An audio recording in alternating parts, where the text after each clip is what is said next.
को देखते हैं हम पेज नंबर 33 में। हमने 6 फॉर्म्स देख लिए कि 6 अलग अलग तरह से एडजेक्टिव्स को कैसे पॉजिटिव को हम कंपैरेटिव और सुपरलेटिव में कन्वर्ट करते हैं। अब हम क्या करेंगे, एक्सेप्शंस में दिया हुआ है। एक्सेप्शंस क्या होता है, however not all adjectives form their comparative and superlative degrees by following the above rules, example bad and good।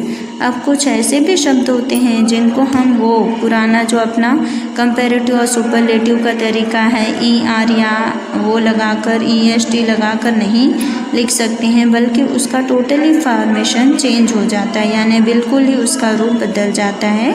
तो वो ये अपना 7th रूल है। Some adjectives do not follow any of the rules explained earlier. अब कुछ positive words ऐसे होते हैं जो हमारे किसी भी रूल यानी हमने जो पिछले 6 रूल देखे उनमें अप्लाई नहीं होते हैं। दे आर कंपेयर्ड इरेगुलरली, क्योंकि वो इरेगुलरली यानी हमेशा नहीं होते, कभी कभार बिल्कुल से अलग हो जाते हैं। Here are different forms of such adjectives। अब यहाँ पर उसी तरह के कुछ ऐसे वर्ड्स हैं जिनका हम फॉर्मेशन टोटली चेंज करते हैं, जैसे फार का फार्दर, फर्दर, इसका 2 फॉर्म होगा। उसी तरह यहाँ पे फार्देस्ट, अगर फार्दर है तो फार्देस्ट होगा, फर्दर है तो फर्देस्ट हो जाएगा। सेकेंड वाला है गुड का बेटर होगा, बेस्ट होगा। बैड है वर्स होगा, वर्स्ट होगा। लिटिल है लेस होगा, लेसर होगा, यहाँ पे लीस्ट होगा। लेकिन लेटर का लेटर और लेटर 2 अलग फॉर्म होंगे। अब ये वाला लेटर है तो लेटेस्ट हो जाएगा यानी टाइम संबंधित, और ये वाला लेटर है तो लास्ट हो जाएगा यानी पोजीशन, उनकी जगह। अब मैनी, अगर मैनी और मच, मैनी का मतलब नंबर में काउंट करें ज़्यादा में, और मच मतलब क्वांटिटी में नाप तोल में यूज़ करते हैं, तो मैनी मच इनका मोर भी होगा और मोस्ट भी होगा। नियर का नियरर हो जाएगा, नियरेस्ट होगा। लेकिन ओल्ड का ओल्डर, ओल्डेस्ट और एल्डर, एल्डेस्ट, यानी ओल्ड के 2 फॉर्म होते हैं, ओल्ड और एल्ड। उसी तरीके से ओल्डेस्ट और एल्डेस्ट। यहाँ पे लेटर का भी 2 फॉर्म होता है, LATER लेटर और LATTER लेटर, दोनों का मतलब भी अलग हो जाता है। यहाँ पे फार के भी 2 फॉर्म्स होंगे, फार्दर, फर्दर, उसी तरह फार्देस्ट, फर्दर। लेकिन यहाँ पर क्या होगा, फार्देस्ट माने डिस्टेंस, दूरियाँ, और यहाँ फर्देस्ट का मतलब टू शो पोजीशन, उसकी जगह बताना। तो इस तरह से यहाँ पे ब्रैकेट में दिया हुआ है तो आपको आसानी से समझेगा। अब ये हो गया अपने चैप्टर में जो मेन चीज़ें थी वो सब हमने आपको समझा दी। अब आ जाते हैं पॉइंट्स टू रिमेंबर, क्या चीज़ें हैं आपको जो याद रखनी है इस चैप्टर में। Double comparatives and superlative should not be used at all.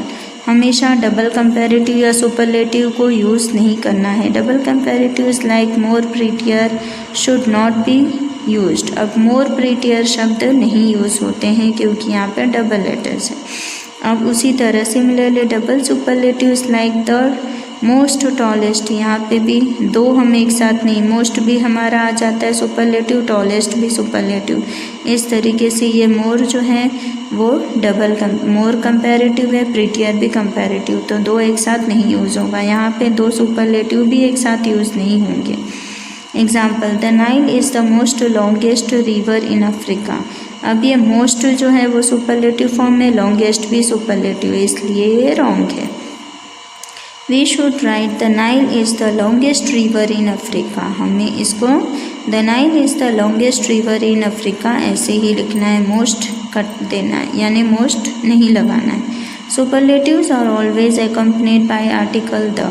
हमको कैसे पता चलेगा कि ये सुपरलेटिव फॉर्म है, क्योंकि वहाँ पे ऑलवेज द रहेगा, जैसे लॉन्गेस्ट से पहले द, तो हम समझ जाएंगे कि आर्टिकल द यूज हुआ है, means it is a superlative. Now example is given, he is the tallest boy in the class. यहाँ पे भी टॉलेस्ट के आगे द लगा है, तो इसलिए हम समझ जाएंगे कि सुपरलेटिव फॉर्म है इसका। अब उसके अलावा कुछ use of older, oldest, Elder, eldest. हमने देखा था ओल्ड और एल्ड, यानी ओल्डर और एल्डर में क्या फ़र्क है। अब ओल्डर माने उम्र, जब बढ़ती उम्र के लिए बात करें, और एल्डर मतलब अपने ही घर में या अपने ही तरह के लोग अगर आपसे बड़े छोटे हैं तो। अब we should we use elder and eldest only with persons but not with animals और थिंग्स। अब यहाँ पे एल्डर और एल्डेस्ट को हम यूज़ करते हैं खाली इंसान संबंधी, जानवरों से रिलेटेड या चीज़ों से रिलेटेड होगा तो नहीं यूज़ करेंगे। This words are used with members of the same family. अभी अभी मैंने बताया कि ये यूज़ करते हैं सिर्फ सेम काइंड के लोगों के लिए या एक ही फैमिली, यानी एक ही फैमिली मतलब एक ही जाति से संबंधित। Examples, her elder sister is a singer, उसकी बड़ी बहन सिंगर है। Her eldest sister has gone to Japan, उसकी बड़ी वाली बहन जापान गई। अब if we use the word then in a sentence we use older and not elder. अगर हमने देन वर्ड यूज़ किया है बीच में तो हम वहाँ पे ओल्डर यूज़ करेंगे, एल्डर नहीं। Example, Rohan is older than his sister. अब रोहन जो है वो अपनी बहन से बड़ा है। Older and oldest can be used both with persons and things. Older और ओल्डेस्ट को हम इंसानों के लिए भी और चीज़ों के लिए भी दोनों ही जगह पे उसको यूज़ करते हैं।